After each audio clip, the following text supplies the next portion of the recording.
కంచిలోని పట్టు చీరలు వీవస్త్రాలకే అమ్మపడును. మంగళగౌరి గ్రాండియర్ కంచికి దారి Jubilee hills road number 36 Hyderabad. మగవారు కావచ్చు, ఆడవారు కావచ్చు, అది అమెరికా కావచ్చు, ఆఫ్ఘనిస్తాన్ కావచ్చు, మతాచారాలు నియమాల పేరుతో వారి స్వేచ్ఛను హరిస్తూ చూస్తూ ఊరుకోమంటూ అత్యంత శక్తివంతమైన సంస్థ ఐక్యరాజ్య సమితి హెచ్చరికల్ని తూనబొడ్డు అంటూ తీసి పారేశారు.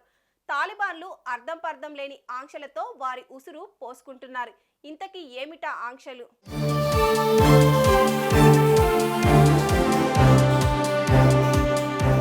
మంచి పాలన అందిస్తాం, 100కి 100 పాలు గ్యారంటీ అంటూ ఆఫ్ఘనిస్తాన్లో తాలిబాన్లు అధికారాన్ని చేపట్టారు.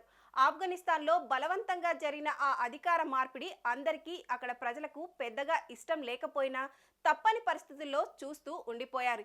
ఎప్పుడైతే తాలిబాన్లు అక్కడ అధికారంలోకి వచ్చారో ఆడబిడ్డల మీద వారి ప్రతాపం చూపడం మొదలుపెట్టారు. ఆ నిబంధనలతోనే వారు అల్లాడుతుంటే ఇటీవల వాటికి మరికొన్ని ఆంక్షలను జోడించారు. మొదటిగా ఆఫీసుల్లో మహిళలను నియమించుకుంటే దేశంలోని అన్ని జాతీయ విదేశీ ప్రభుత్వేతర గ్రూపులను మూసివేస్తామని తాలిబాన్ ప్రభుత్వం హెచ్చరించింది.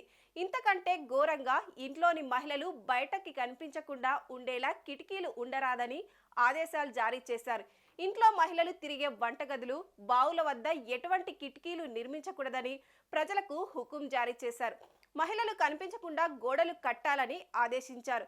కొత్తగా నిర్మించబోయే ఇళ్లలో ఈ నిబంధనలు పక్కాగా అమలయ్యేలా చూడాలని తాలిబాన్ సుప్రీం లీడర్ స్థానిక అధికారులకు ఆదేశాలు జారీ చేశారు. మహిళలు బయటకు కనిపించేలా నిర్మాణాలు ఉంటే వాటిని తాజా నిబంధనల ప్రకారం పునర్నిర్మించుకోవాలని ఆర్డర్ జారీ చేశారు.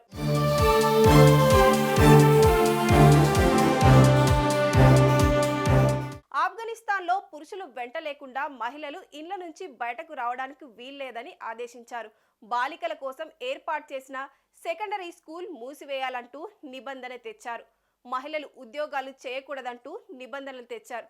మగవాళ్ళు తప్ప మహిళలు ఉన్నత చదువులు చదవకూడదు, పార్కులకు, జిమ్లకు వెళ్లకూడదు, చివరికి ఈద్ వేడుకల్లో కూడా పాల్గొనకూడదంటూ హెచ్చరించారు. ఇంతేకాదు, లేడీస్ బ్యూటీ సెలూన్లను కూడా నిషేధించారు. మహిళలు బ్యూటీ సెలూన్లను నడపకూడదన్నారు. ఇలా ఆఫ్ఘనిస్తాన్లో మహిళలను బానిసల్లాగా మార్చేశారు. తమ ఆదేశాలను ఉల్లంఘించిన వారి మీద కఠిన చర్యలు తప్పవంటూ హెచ్చరించారు.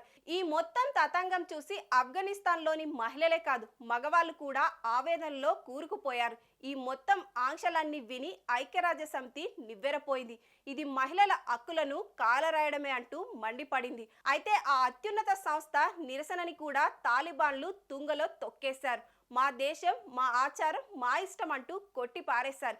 ఈ మొత్తం విషయం వింటే ఇండియాలో ఉండే మన దేశంలో మహిళలు ఎంతో అదృష్టవంతులు అనిపిస్తుంది కదూ. ఆఫ్ఘనిస్తాన్ ఆడబిడ్డలను తలుచుకుంటే జాలేస్తుంది కదూ.